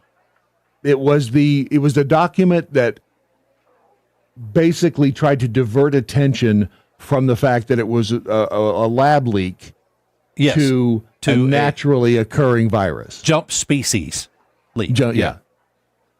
So he had these 5 or 6 other doctors, researchers put together. I mean, it's all but stated in those emails. Yeah. Yeah. That we need you to write a paper that draws attention away from the lab leak theory to it being a species jumper. And the only guy who was excluded from this little group of people was the director of the CDC. Correct. Because he said, I have a slight flaw. That's why they excluded me. I like to be honest. Oh, shoot. Yep. It is, I mean... And watching Fauci with Rand Paul in Congress is fun to watch. It's fun to watch because... In a terrifying way. In a terrifying way. Because I feel like Rand Paul got to the understanding, got to the point where he understood that Fauci was a piece of shit and confirmed that he was lying to Congress in a couple of times, but nothing ever happened before the pardons would. I'm telling you, we should roll that pardon back. I don't know how to do it. You can't start doing that, though. I got you. I know. It's not a precedent you want to set. Yep. It's what we have to do is moving forward. I mean, or bring him in, put him in front of Congress and make him testify. He can't plead the fifth. Right. Open your mouth and testify, or we're throwing you in jail for contempt. Let's go. Right. And at the very least, get rid of this St. Fauci crap. You know, that he was out there concerned with our health and our welfare, and that's why he did what he did. At least destroy that legacy. That he was watching all of those celebrities and everybody go, "Thank you, Dr. Fauci. You are." Oh my gosh. I know. And it is, I know that documentary is leaving the Tucker Carlson network today. It'll be obviously available somewhere else. Yeah. But if you have a chance and you haven't seen it, you really need to watch that thing. It is dumbfounding, and it should piss you off because they just made it up. They made up the 6-foot rule, the mask thing. Yep. That was a fuster cluck from day one. The other one that is a good one to watch, and it's on Rumble, What is a Doctor? I think I mentioned it yesterday. It's Simone Gold speaking with 3 or 4 surgeons about what is a doctor? What is a doctor supposed to be and do? And it nails it. I mean, it'll open. It talks about the trans activist situation, all of that. But maybe we're opening our eyes. I don't know. Some people's eyes are going to have to be forced open.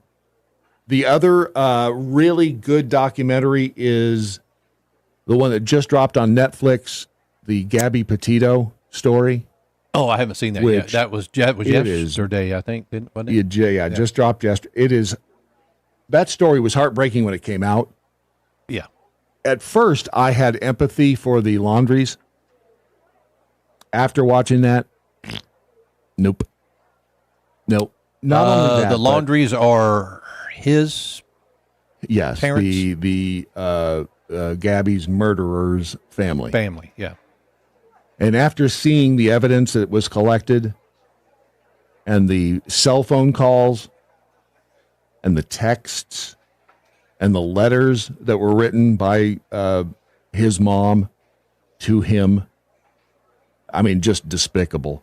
And Gabby Petito, just cute as all. I mean, you couldn't ask for, from a purely aesthetic standpoint, just a cute person, just a cute woman, young woman. And she comes across as having a lot of anxiety, and she does.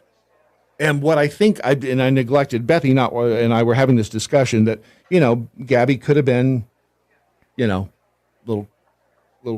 crazy-eyed, but we also have to remember that took place in 21 and 22. What was happening in 21? We were at the height of the wackadoo COVID crap. And you're seeing a lot of young people did have tremendous anxiety, being told they had to stand 6. I mean, all of this craziness that caused societal disruption, I guess is the best word. The 6-foot rule and the wearing mask. If you don't wear a mask, you hate grandma. And if you don't wear a mask, you're a communist, and all of that crap that came out that you wanted people dead if you weren't, wearing a mask. And that healthcare provided, and then the jab mandate that, came out, and suddenly people who had been raised up as heroes were then fired from their jobs because they didn't want to take which turns out, if you watch the documentary, thank you, Dr. Fauci, yep, there was money involved. It's disturbing on a lot of levels, and it will make you absolutely pissed. But you need to know these things. You need to know what was happening inside the federal government during the time period that probably changed. Well, it did. It changed the history. It changed the trajectory of the planet, I think. It affected everything. There wasn't a time. Remember, I said this during when we were at the height of the whole thing. You could pick somebody up from any place on Earth, drop them in any other place on Earth, and they would have something in common with that person. Yep, the mask, COVID. Yep, COVID. I mean, it unless you were dropped in, some. And it was in the middle of the Amazon. The way it came about, Brad, and we all know this, of course, was it was like a worldwide conspiracy. Was everybody in the world listening to Fauci? Is that what was going on? People who were thinkers for themselves weren't listening to him. But governments,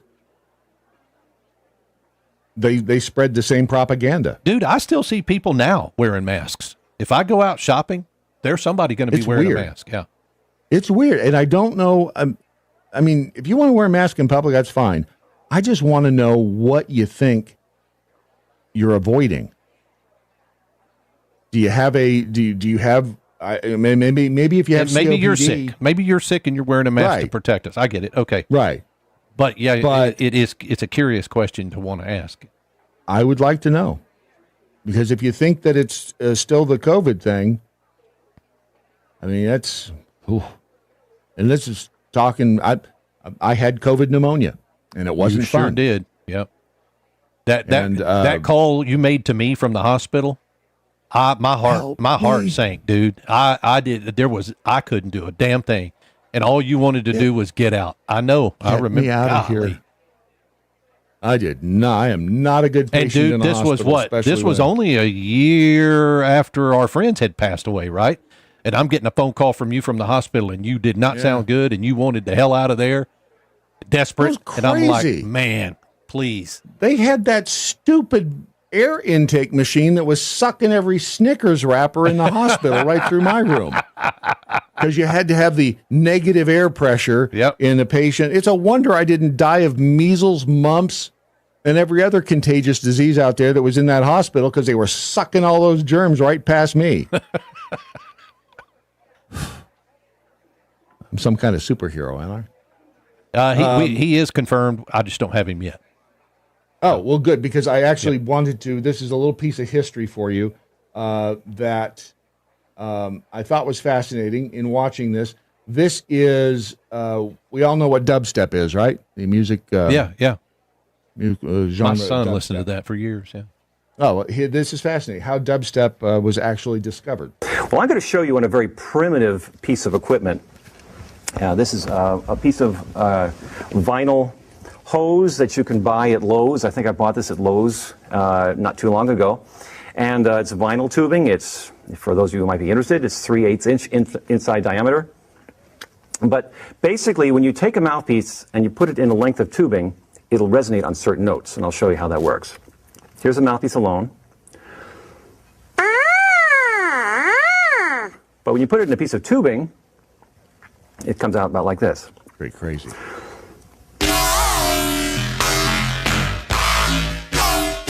Wow. Isn't that amazing?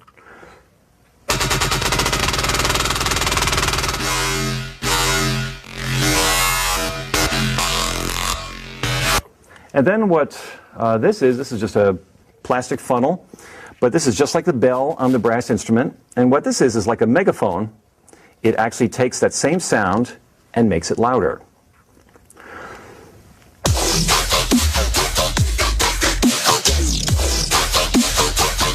No way. No way. That's so funny. You didn't buy that? I didn't. Huh. Bravo Sierra. That was so funny. We'll get to Skinny from the guy who is the moral center and backbone of the Daily MoJo. We'll do that next. The Daily MoJo.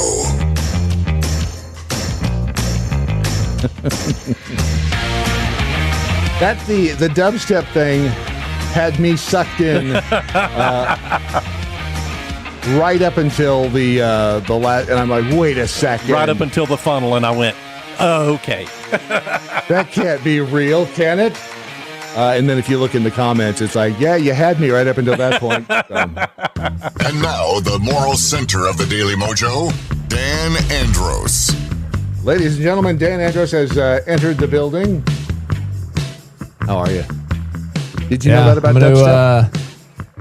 Yeah, I did. And actually, that's totally false. The real dubstep came when people took their coasters. And actually what they did was... I was totally taken in. That was 8 years ago that they posted that video.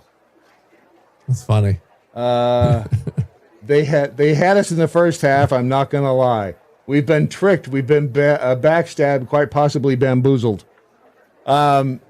Anyway, so how have you been for the last week? Anything exciting in the life of Dan Andros?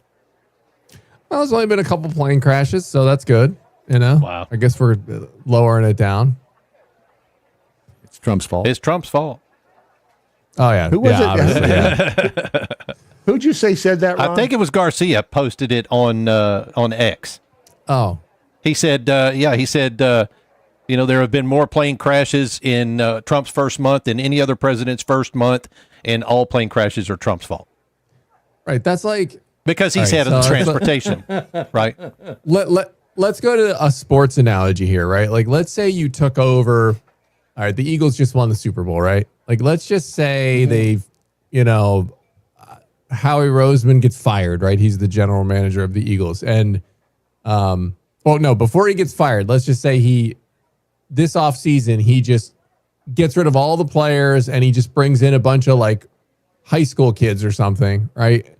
And gets them ready for the season. And then he quits or gets fired. And then a new GM comes in and then all the high school kids are on there trying to play and they get absolutely annihilated. And then everyone's going, oh, it's the new guy. Well, no, the old GM like shuttered the team and like put all these kids in there and don't know what they're doing and they're not big enough. And the new guy has to fix all that. So I think that's kind of what's going on here. Here's the thing about what I think is different this time around is I don't think that's sticking. I don't think that all these people who are yelling about stuff being Trump's fault, not anymore. I mean, it may have happened in the last time he was in there, but I was watching on one of my lefty friends on Facebook was complaining about, I don't even know what it is. It's the Trump has mentioned something about federal lands being opened up for development, national parks. Okay. I don't know what it sounds to me like another Gulf of it sounds to me like another Gulf of America moment where he probably said, we're considering opening up Yellowstone for development. You know, you can put a shopping mall inside Yellowstone. Right. Just put a big, beautiful to get them all casino going, there. It'll be great. Right, yeah, right. And so just to get them running after that bone while then he and Musk go into the IRS and start cleaning stuff up there. I don't know when they're going to catch on to this, but it's somebody who was the friend of this friend on Facebook got in there and said, wait a second. And I think they were kind of leaning to the left too. I don't know that just because this is a new idea doesn't mean it's bad. And they were just having this discussion back and forth. And I was just kind of, voyeuristically watching and thinking, maybe people are, after the 4-year disaster that we had in Washington that I'm not sure how anybody defends at this point. Maybe people's minds are opening. Maybe. Well, I mean, I think it's hard to be against waste, fraud, and abuse, right? And so we'll see what Doge actually is uncovering. I know, every day they're like, hey, we found $1 trillion. Like, okay, like, well, when we actually see, what the specifics are and all these things, I'll celebrate. Mm-hmm. But I'm sure it's not hard to find waste and fraud that's going on, or just basically waste, however you want to categorize it.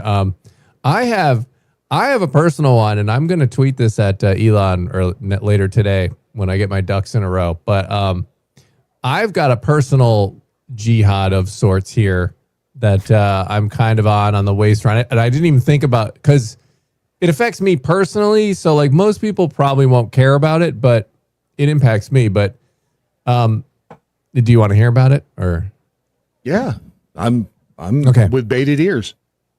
All right, let's go. So I live near the Trenton Mercer Airport, which is a smaller airport north of Trenton. It's along the Delaware River. I'm on the Pennsylvania side of that. So I'm in the flight path, and it's a smaller airport. It's essentially in a residential neighborhood, right, on the Jersey side. And then the planes fly that way, and then they also fly over here. So, but it's only Frontier Airlines. They're the only commercial airline in there because this airport is tiny. Right. And so, and also we're right near Philadelphia. We're right near Newark.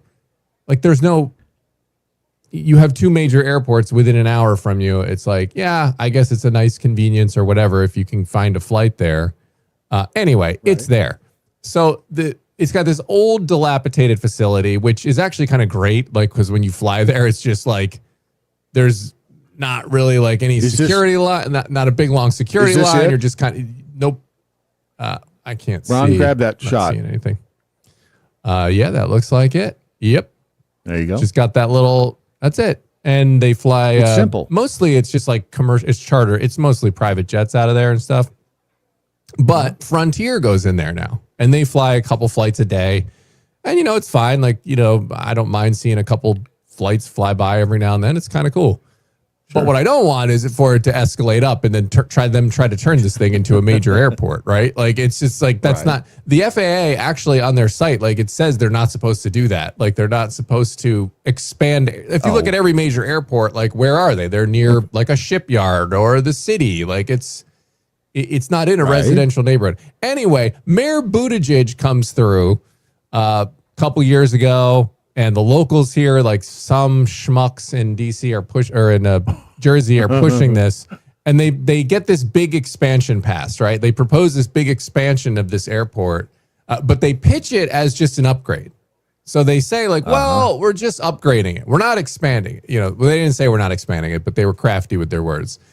Then the pitch comes in after Mayor Pete puts on his hard hat looking like a goofball, walks around here for 5 minutes. He's like, oh, this sounds great. I don't know what's going on. I mean, it looks so ridiculous. He looked like a Make-A-Wish kid getting a tour of something. It was really bad. Anyway, he approves it. Mayor Pete approves this. So now they're saying at least $200 million, which of course we know is going to be at least $500 million to $1 billion, and it's 5 times the size of what it was. They're not just making it nicer in there and updating it. They're expanding this thing to 5 times, putting all these new. So basically, they're going to be able to fit more planes in here, and they're going to be shuttling planes and trying to shuttle them in and out. And I just think this is the biggest waste. I think it's the biggest. First of all, you shouldn't be doing that in the residential neighborhood. Second of all, it's the biggest waste of money because I don't think a lot of the airlines even really want to be there. It's like, because it's like you're in Philadelphia. And so I don't know. It's not, you're never going to be able to have enough flights there where it's super convenient to the fact where, like, if I'm there and I'm trying to get a flight to Atlanta and then my flight gets delayed or canceled, there's like 7 other flights I can get on. You're not going to have that. You're just done. So anyway. Yeah, but somebody's palm is getting greased. By 100%. 100%. And that's the way DC works. Yeah. That's the way DC works. I mean, look at it this way. They'll probably get nice new restaurants in there, so you'll have another place to eat. You have to look at the silver lining to the cloud. I mean, and I'm not against, like, you need a rental car. I'm not against right there. Yeah, I'm not against, like, I mean, there are positives, like, to having an airport around. Like, I'm not sugarcoating that or trying to hide that fact. But the fact of the matter is this thing is smack dab in the middle of a residential neighborhood. And also, if Frontier, for whatever reason, went bankrupt, not because they're a horrible airline or anything like that, but if they ever went bankrupt and couldn't be in there anymore, well, now what? You just spent $1 billion on this airport and you've got no airlines in there. So I don't know. That's okay. I'm hoping Elon shuts it down, but I'm probably in the minority. You guys can all yell at me, anti-progress and infrastructure and building things up. But to me, it just feels like a waste of money. But one thing you can guarantee is that there will be, if there is something like an airport, it will be expanded. I mean, there's just no 2 ways around it. Have you ever seen an airport that wasn't expanded? How busy is the airport? Trenton? I don't know. I never fly out of there, so I don't know. But they give a number of how many people they have. Well, I don't mind them flying over a house. I just don't want it. I don't want it constantly all day long. That's what I don't want. Listen, I'll be all for this expansion if they expand it. See, the problem is they can't expand it north because the highway 95 is right there, unless they did some crazy runway that like went over the airport or over the highway or something like that, or made the highway go over the. That's what Nashville is. I think Dallas has that. Yeah, maybe they do that. Nashville has that. Yep. That would be my proposal, right? Because they're in New Jersey, I'm in Pennsylvania. All we get is the noise pollution. That's all we get out of this deal, right? Like they get all the whatever revenues come from that. Fly them north and south. Fly up and down you guys deal with the planes. I don't want planes. Also, the planes are falling out of the sky these days at an alarming rate. So I'm kind of not exactly thrilled about them shuttling more of them over my house. But fly them north and south. You can go to Trenton Threatened Skies.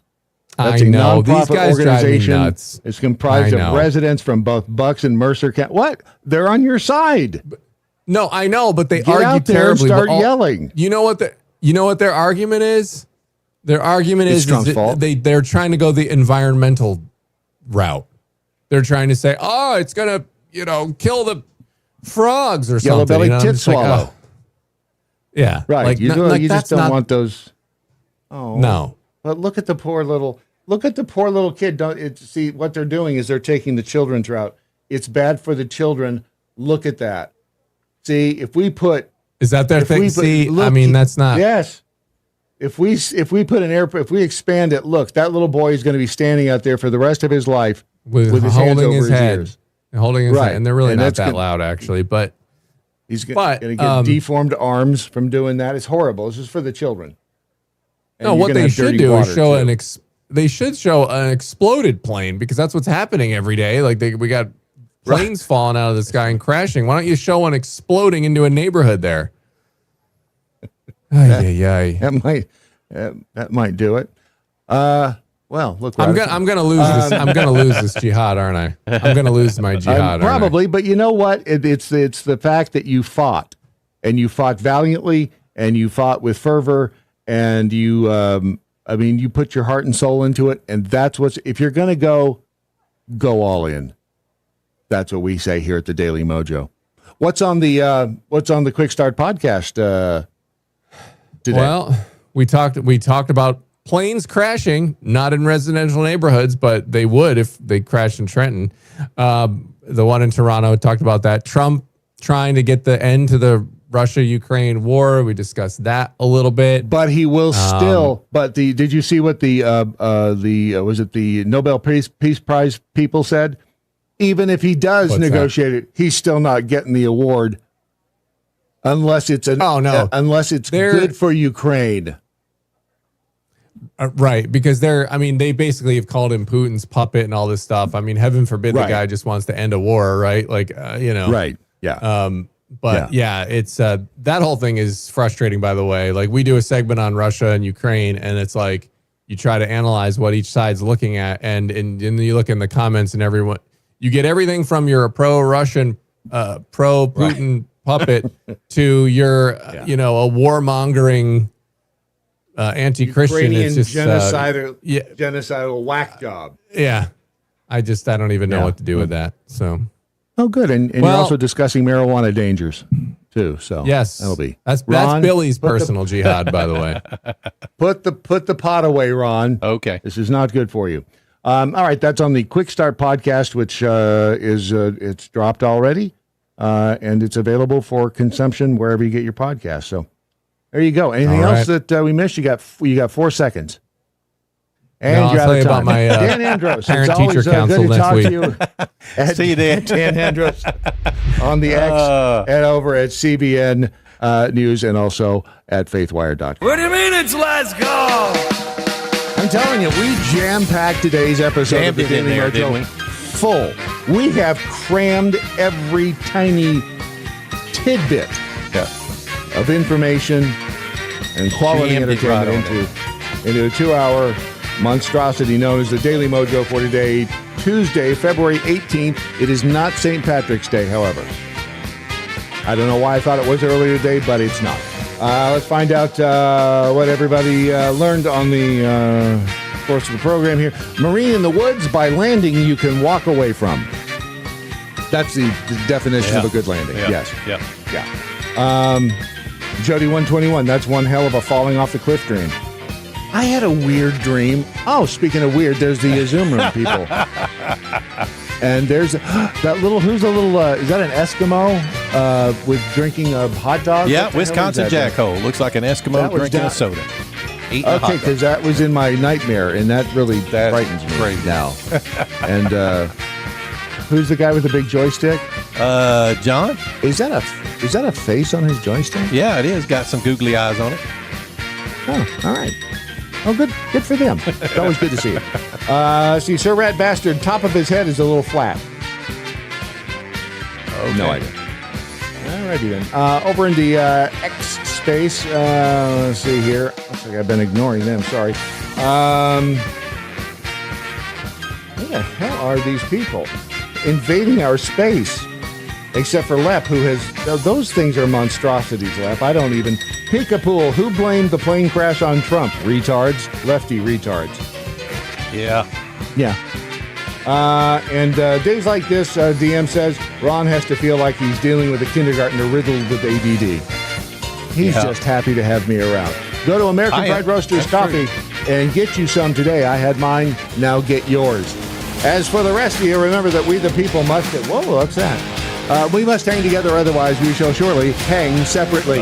Sic Semper Tyrannis, resist stupid, and good night, Doc Thompson. Wherever you are. See you tomorrow. It's Hump Day. See ya. Watch and listen at thedailymojo.com.